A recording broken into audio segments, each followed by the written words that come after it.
Okay, on this one I will be using a 3.0 Vicryl. It is on a SH, which is not a cutting needle. But this would be perfect for using it for an interrupted sub-Q. This I will be doing a sub-Q closure.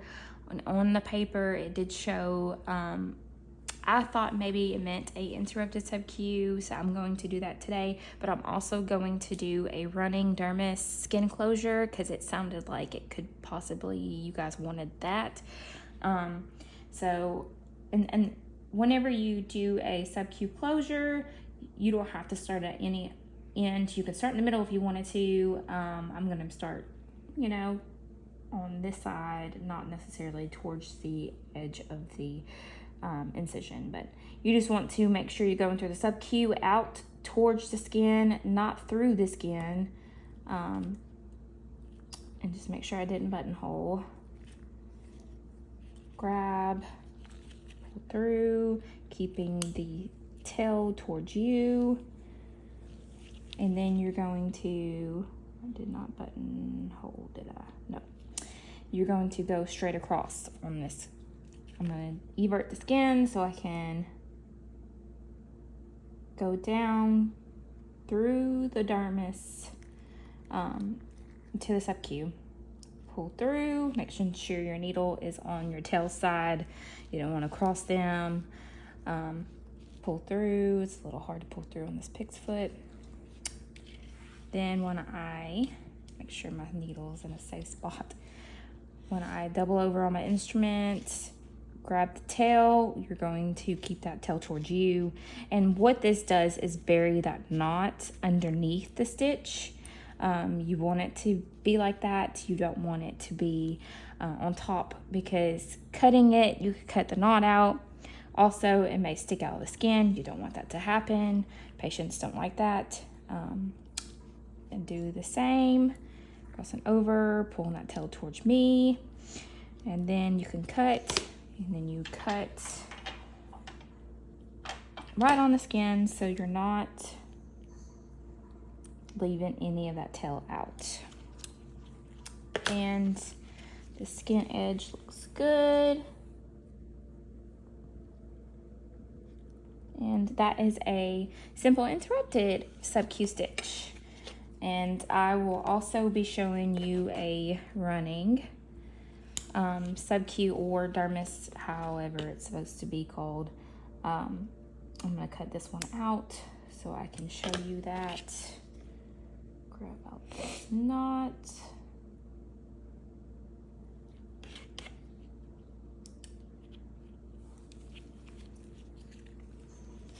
I'm going to start away from me. Going to take a bite like a 1/2 centimeter down from the start of the incision, come out towards the skin. I'm going to cinch this down, make a knot.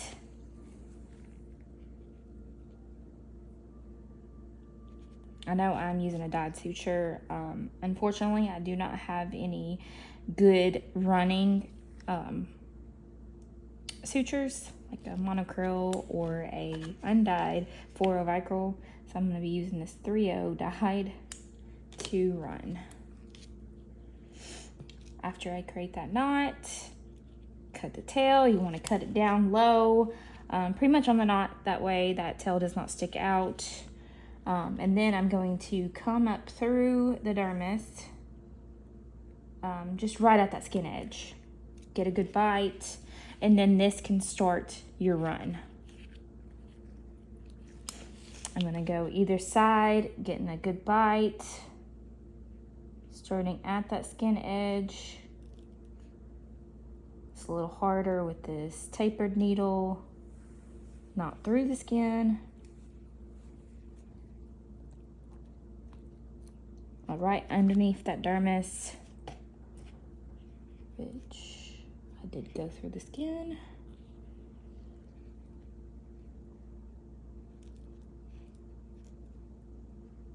There we go.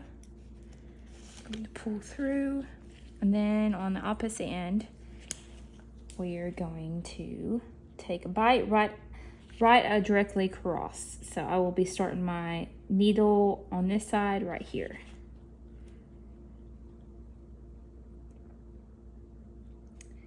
And you are just going to go through the dermis. I guess that's a little harder with this tapered SH needle. I'm gonna try this way.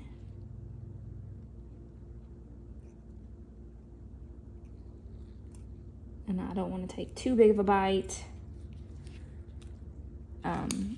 because it is a little incision. You want to make sure that closure is good. Come out through, and I'm bending the needle.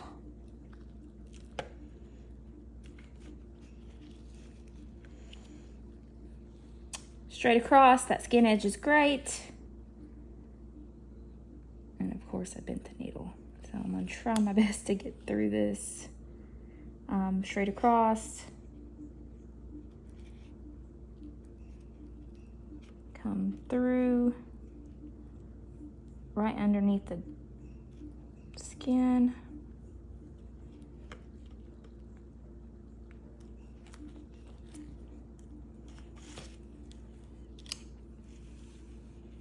Cinch down, making sure that skin edge looks great. Okay, come straight across here.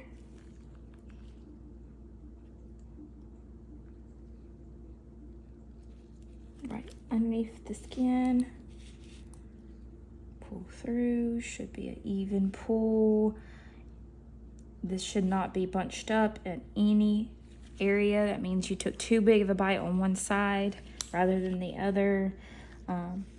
If that happens, definitely try again because you don't need it, a patient's wound or an incision to heal like that. It's what leaves scars.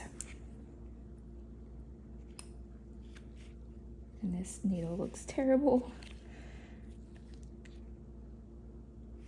Now, if this really did happen, I would start over with a different needle. But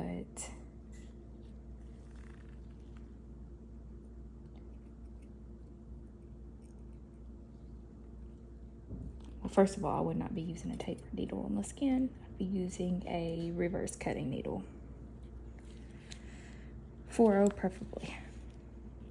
See, that skin edge still looks great. That's what you want. Come in closer to the end of the incision.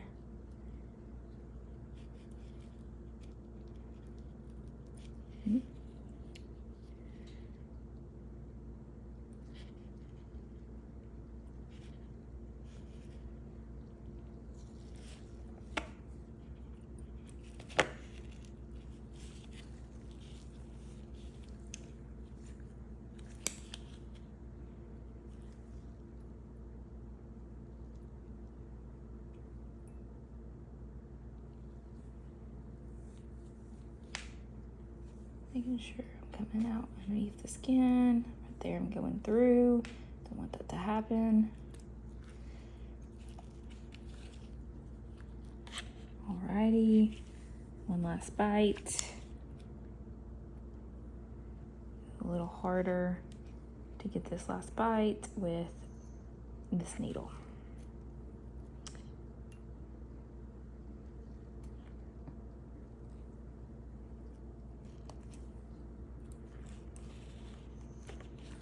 Alrighty, this is not really a technique that most people use. I mean, a lot of surgeons do, but I'm going to cinch down this knot using this method